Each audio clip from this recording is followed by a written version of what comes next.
Okay, so we're going now into the glute bridge hip thrust. I'm going to focus on one key thing here, which is the glute focus way of doing this.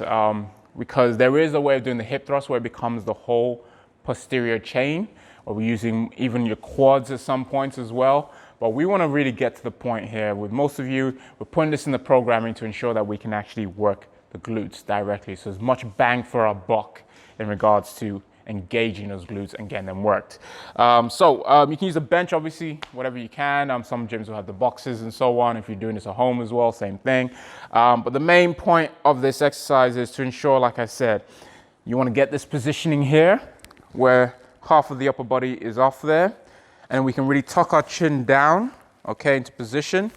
And from here, what we're looking at is tilting, just rotating the hip up and squeezing our glutes, all right? That's how we initiate the movement from the bottom. So making sure we actually start squeezing our glutes from here, and from there we can then drive the hips up and squeeze and then back down. So it's up and squeeze and back down. And remember, it's really start squeezing those glutes from here, trying to pinch that padding between your glutes, up and down. Keep the chin tucked down. Now, when does it become a hip thrust when it's less of a glute focus? Is when, as on the way down, we start relaxing the hips, letting the knees cave in towards you. This without now start engaging the quads, and then when we drive up from there, we're then trying to use more of the posterior chain, obviously, to get things up. So your lower back, more of the hamstrings and so on. But as we're trying to focus more on the glutes, we want to stop as soon as the knees start caving back. So that's about here for me, and drive up. You'll feel so much more tension right there. Just real quick, I'm going to show you what it looks like with the barbell.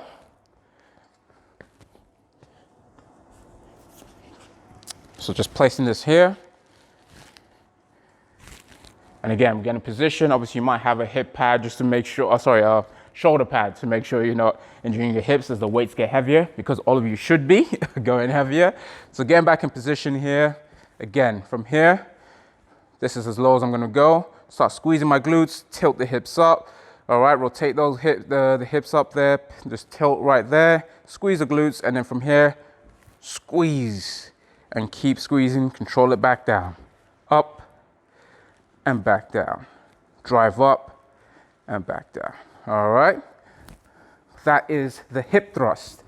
Another key thing I'd like to state is, as pretty much as always, as I mentioned with most of you guys, as you watch these tutorials, I don't want you going to the next session thinking I need to remember all these key points while trying to do my session, because it's a lot and you probably won't even get on with your session.